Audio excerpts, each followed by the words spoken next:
مسئلہ یہ ہے کہ متنجس آیا آگے کسی چیز کو نجس خود، کیونکہ خود متنجس ہے نا، کمزور نجاست ہے اس کی.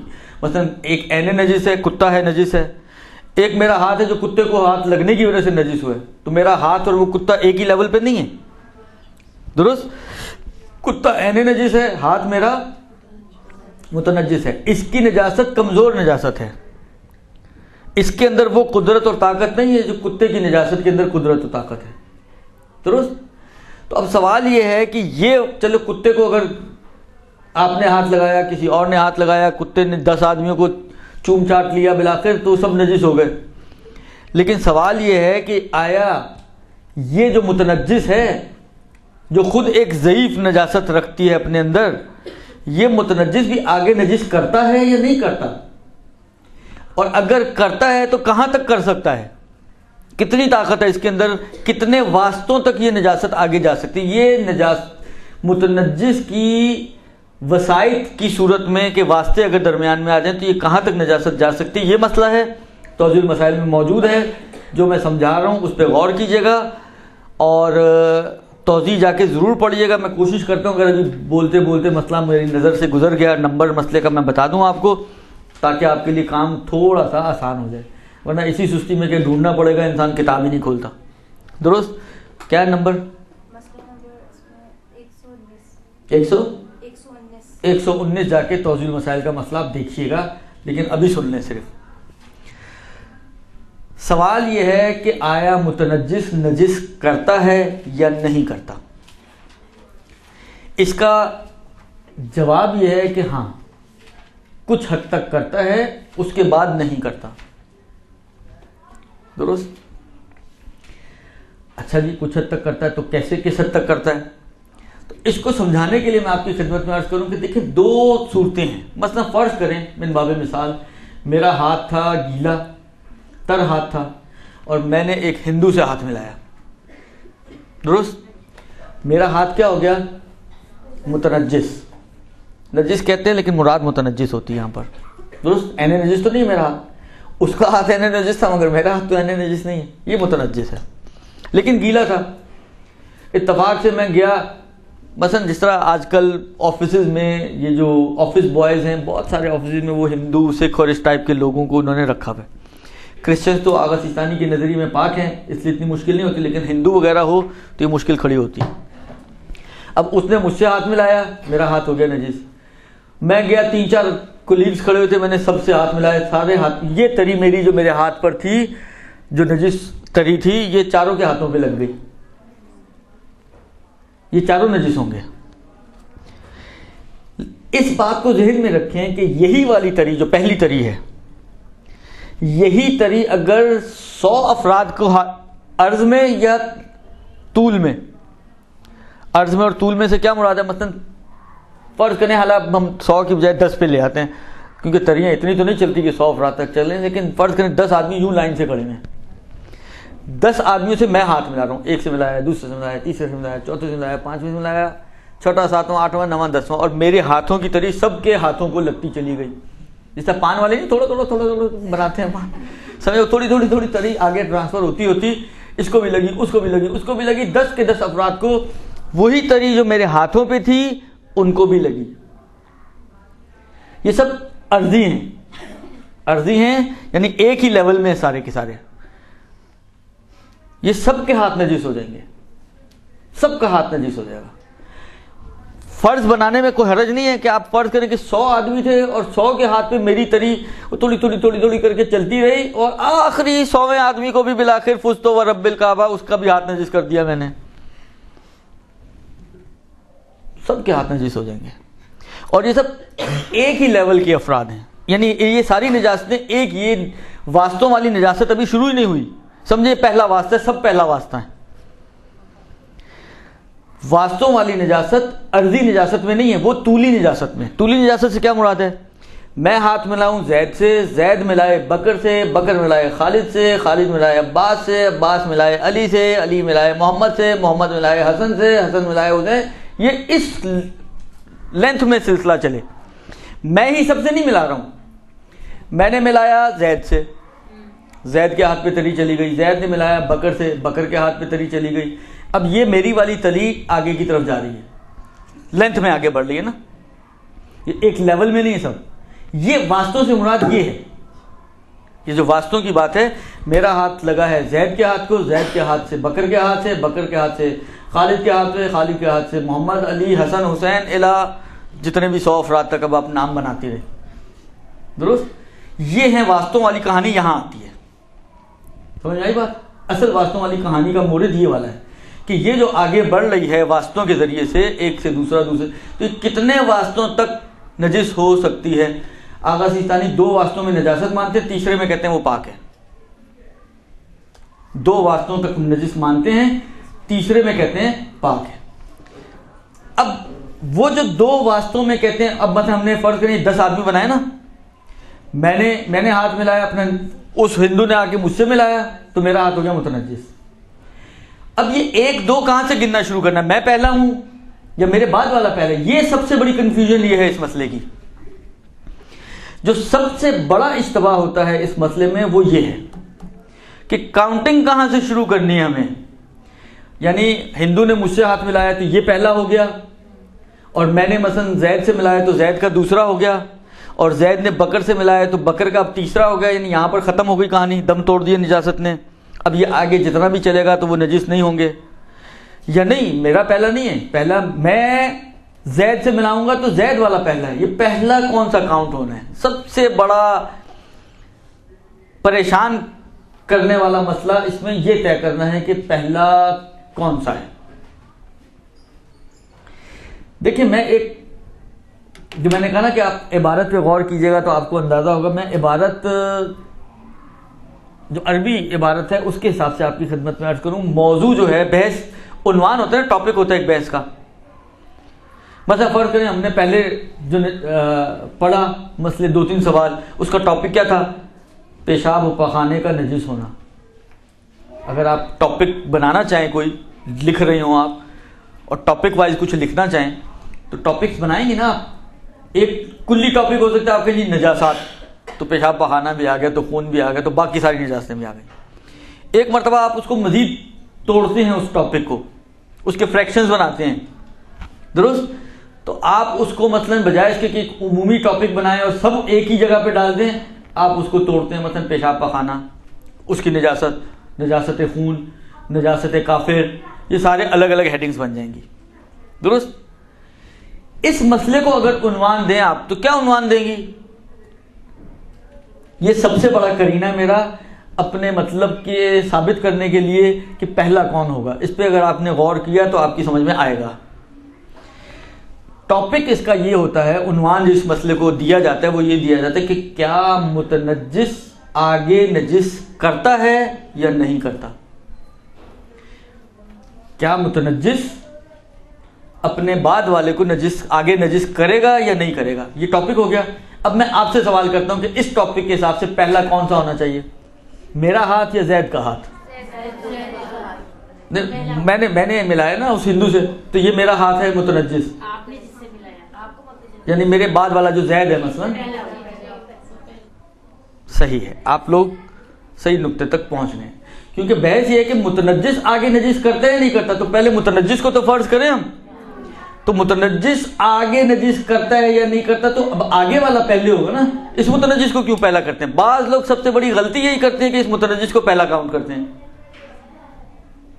بس میرا ہاتھ جو ہے وہ کاؤنٹنگ میں نہیں آئے گا. یہ سمجھے را میٹیریل ہے کہ جس نے آگے بڑھانا نجاست کو. درست؟ تو یہ کاؤنٹنگ میں نہیں آئے گا. میرے بعد میں نے زید سے ملایا، یہ پہلا ہو گیا. زید نے بکر سے ملایا، یہ دوسرا ہو گیا. آغا سیستانی فرماتے ہیں کہ 2 تک تو نجاست آگے بڑھے گی. یعنی میرا ہاتھ جو نجس ہوا تھا ہندو سے، تو میرا ہاتھ زید کے ہاتھ کو بھی نجس کرے گا، اور زید کا ہاتھ آگے جائے گا تو بکر کے ہاتھ کو بھی نجس کرے گا. اما بکر جب خالد سے ہاتھ ملائے گا تو خالد کا ہاتھ نجس نہیں ہوگا. 2 واسطوں تک نجس کرتا ہے، اس سے آگے وہ نجس نہیں کرتا. اب یہ واسطے ہم نے یوں نہیں کاؤنٹ کرتے عرضی میں کہ آپ کہیں جی میں نے اس سے بھی ہاتھ ملایا، یہ ایک واسطہ ہو گیا، یہ دوسرے سے ہاتھ ملایا، دوسرا واسطہ ہو گیا، اب تیسرے کو ہاتھ ملاؤں گا تو وہ نجس نہیں ہوگا. نہیں، یہ سب ایک ہی واسطہ بنیں گے. کیونکہ سارے عرضی ہیں نا، لینتھ میں نہیں ہے، عرض میں سب، صحیح ہے، لہذا یہ سب ایک ہیں، سب ملا کر ایک۔ اب ان میں سے کوئی آگے بڑھائے گا تو آگے یہ پہلا ہوگا، ان کے آگے والا مثلا یہ کسی اور سے ہاتھ ملائیں گے تو وہ دوسرا بنے گا، ان کے ساتھ جو کھڑا ہے یہ دوسرا نہیں بنے گا۔ سمجھ میں آ رہی بات؟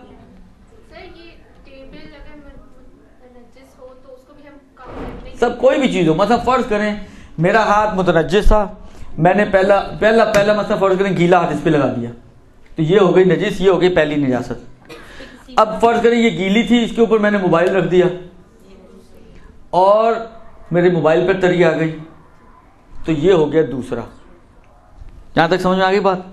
اب میں اس کو تھوڑا خراب کرنے لگا ہوں، گھڑی کا ٹائم، میں اس کو تھوڑا سا خراب کر رہا ہوں، لیکن آپ تھوڑا سا خراب اس لیے کر رہا ہوں تاکہ مطلب اچھے طریقے سے آپ کی سمجھ میں آئے۔ اس سارے پروسیس کے لیے کہ یہ واسطے آگے بڑھے طریقے کے ساتھ ایک شرط ہے۔ اس شرط کو بیان کرنے سے پہلے اگر آپ غور کریں تھوڑا سا، میں ایک سوال آپ سے کرتا ہوں۔ پہلے مجھے یہ بتائیں کہ وہ جو میں ہاتھ ملا رہا تھا مختلف لوگوں سے، تو یہی والی تری جو میرے اپنے ہاتھ پہ لگی ہوئی تھی وہی اس کو لگی، وہی اس کو لگی، وہی اس کو لگی، وہی اس کو لگی، وہی اس کو لگی، اور اب طول میں چلے جائیں، میں نے ہاتھ ملایا، یہ تری اس کے ہاتھ پہ آئی، اس نے ہاتھ ملایا، وہ تری اس کے ہاتھ پہ چلی گئی، تو یہ تو وہی والی تری ہے جو پیچھے تھی، کوئی دوسری تری تو نہیں ہے۔ نہیں ان کے ہاتھ کی کوئی نہیں، یہی تری اس کے ہاتھ کو لگی، وہی تری آگے چلی گئی۔ تو ادھر آپ کہتے ہیں کہ جی یہ سارے ایک ہیں، یہی تری پھلانگ کر آگے جا رہی ہے، تو آپ کہہ رہے ہیں کہ جی دو ہو گئی، یہ کیسے ہو گیا؟ ایک ایک کر کے بولیں گی تو سمجھ میں آئے گا۔ جی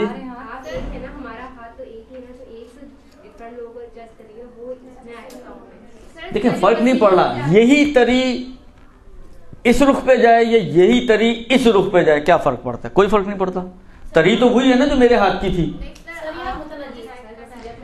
یہ سورس کا ہی ہمیں بینیفٹ اٹھانا ہے، انڈائریکٹ فارم کا ہی ہمیں بینیفٹ اٹھانا ہے، مگر سوال یہی ہے کہ اس صورت میں بھی یہ بینیفٹ مل رہا ہے یا نہیں مل رہا، جبکہ وہی تری آگے جا رہی ہے؟ نہیں ملے گا یہ بینیفٹ۔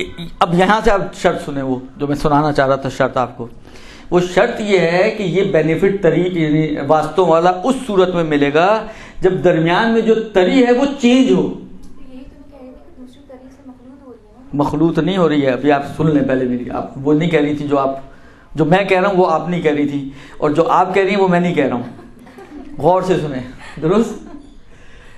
مثلاً کیا، اب اسی مثال کو تھوڑا ریوائز کرتے ہیں ہم۔ میرا ہاتھ ہندو کے ہاتھ سے نجس ہو گیا، اس کی گلاہٹ میرے ہاتھ پر آ گئی، تو یہ ہے متنجس۔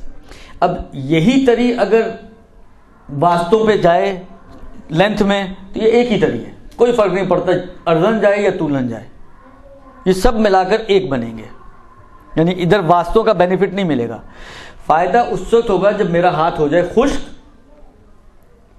اور پھر فرض کریں ٹیبل گیلی تھی اور اس گیلی ٹیبل کو میں ٹچ کروں، تری چینج ہے یا نہیں ہے؟ یہ میرے ہاتھ والی تری نہیں ہے، وہ خشک ہو گیا ہاتھ میرا، خشک ہونے سے پاک تو نہیں ہوگا نا، ہاتھ تو میرا متنجس ہی رہے گا، خشک ہونا مطہرات میں شامل نہیں ہے، درست؟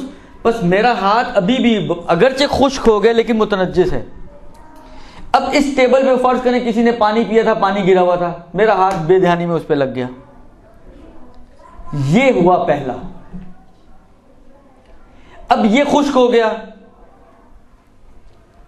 یہ خشک ہو گیا، فرض کریں آپ آ گئے ہیں سوال پوچھنے کے لیے، آپ کا ہاتھ گیلا تھا، آپ نے بے دھیانی میں اس پہ ہاتھ رکھ دیا، آپ کا ہاتھ ہو گیا دوسرا۔ یہ جب تک درمیان میں تری چینج نہیں ہوگی اس وقت تک یہ واسطے بینیفٹ نہیں پہنچائیں گے۔ واسطوں کا بینیفٹ تری کی تبدیلی کی صورت میں ملے گا۔ نیا پاکستان بنے گا تو بینیفٹ ملے گا نا، پرانے پاکستان میں تو یہی ہونا ہے جو ہو رہا ہے، تو یہی صورتحال ہے، نئی تری آئے گی تو بینیفٹ ملے گا، پرانی تری کا وہی رونا ہے جو پرانے پاکستان کا رونا ہے، درست؟ سمجھ میں آئی بات؟ اب بعض لوگ جو اس میں غلطی کرتے ہیں وہ کیا کرتے ہیں جی، مثلا فرض کریں یہ زمین ہو گئی نجس، وہ اسی ایک کپڑا لیتے ہیں اس پہ مارا، یہ ہو گیا ایک، اسی کپڑے کو لے جا کے دوسرے کمرے میں مارتے ہیں، کہتے ہیں جی یہ ہو گیا دو، اسی کپڑے کو لے جا کے تیسرے کمرے میں مارتے ہیں، کہتے ہیں اب یہ پاک ہے۔ او بابا یہ تو سارے وہی ایک ہی عرض میں چل رہی ہے نا، وہی تری اور وہی سارا سب کچھ۔ اگر تبدیلی آئے تریوں کی اور واسطوں کی تو بات بنے گی۔ لہذا فرض کریں آپ نے کپڑا مارا، خشک کر دیا اس کو، میرے پیر گیلے تھے، گیلے پیروں کے ساتھ میں ادھر سے گزرا، میرا پیر ہو گیا ایک۔ اب میرا پیر خشک ہو گیا، گیلا کارپٹ تھا، میں نے اس کے اوپر پیر رکھ دیا، وہ ہو گیا دوسرا۔ اب کوئی گیلا بچہ آ کے اس کارپٹ پہ بیٹھے گا خشک ہونے کے بعد، تو وہ بچہ نجس نہیں ہوگا کیونکہ وہ تیسرا ہے۔ سمجھ میں آئی؟ اس سے زیادہ میں نہیں سمجھا سکتا، یہ میری آخری لمٹس ہیں، درست؟ اس کو اچھی طرح سمجھیے گا۔ میں نے کہا نا اس مسئلے میں حد سے زیادہ مس کانسیپٹس ہیں، حد سے زیادہ اس کو غلط انداز میں استعمال کیا جاتا ہے، خود اپنے گھروں میں بھی لوگ استعمال کرتی ہیں خواتین، اور دوسروں کے گھروں کو بھی اسی طریقے سے نجس در نجس بنا دیتی ہیں۔ اب آپ بتائیں، پہلا تو سوال خود آپ سے میرا یہ کہ یہ آیات واسطے بنے دو یا نہیں بنے؟ سب ان کی تقلید شروع کر دیں، اس سے زیادہ آسان نہیں ہو سکتا کام۔ اسی لیے میں نے کہا نا یہی غلطیاں ہوتی ہیں۔ بابا آپ جو ہے کیا کر رہی ہیں، مثلا یہ زمین ہے نجس، ٹھیک ہے، آپ نے اس کے اوپر کپڑا پھیرا، ٹھیک ہے، کپڑا پھیرا، اب آپ نے اس کپڑے کو جا کے پاک کر لیا واپس، پھر آ کے جب آپ اسی نجس زمین پر کپڑا پھیر رہی ہیں، یہ تو وہی چیز ہے نا، واسطے آگے کی طرف بڑھیں گے نا، گھوم پھر کے آپ وہی گھومتی رہیں گی تو وہ واسطے تھوڑی بنیں گے، واسطے تو آگے جانا چاہیے اس کو، واسطہ کہاں بن رہا ہے؟ وہ کپڑا فرض کریں پاک کرنے کے بعد آپ لا رہی تھیں اور وہ گر گیا کسی جگہ پر، فرض کریں پاک نہیں کیا تھا آپ نے، شرعی پاک نہیں کیا تھا، بس اس کو مٹی نکالنے کے لیے آپ نے ایک دفعہ کر لیا اور وہ گر گیا، وہ جو ہے نئی رطوبت کے ساتھ کسی نئی جگہ پہ گر رہا ہے تو وہ دوسری جگہ بن جائے گی۔ اس جگہ پر آ کے کوئی تیسرا پیر رکھے گا اپنی طریقے ساتھ تو وہ تیسرا بنے گا۔ یہ جو آپ ریپیٹ کر رہے ہیں وہ ریپیٹیشن سے تھوڑی دوسرا تیسرا بن جائے گا۔ اس کو پاک کرنے کے لیے کسی اور کلاس میں بتاؤں گا، ابھی اس کو نجس رہنے دیں، درست؟ اہم ہے، ساری چیزیں ہی اہم ہوتی ہیں بالآخر، لیکن وہ ابھی ہمارے موضوع سے خارج ہے، درست؟ بس پاک چیز کیسے نجس ہوتی ہے، سمجھ میں آئی بات؟ پاک چیز جب رطوبت کے ساتھ کسی نجس چیز سے ملاقات کرے گی، چاہے وہ نجس چیز عین نجس ہو یا متنجس ہو، وہ پاک ہو جائے گی، کیونکہ پہلا واسطہ تو بالآخر نجس ہو جائے گی، پہلا واسطہ تو بالآخر نجس ہے ہی ہے نا۔ اب وہ آگے بڑھے نہ بڑھے اس کا مسئلہ بھی میں نے آپ کو بتا دیا کہ یہ کہاں تک آگے بڑھ سکتی ہے اور کہاں تک آگے نہیں بڑھ سکتی، درست جی؟ یہ ہو گیا جناب علی آپ کا مسئلہ۔ برحمتك يا أرحم الراحمين وصلى الله على محمد وآله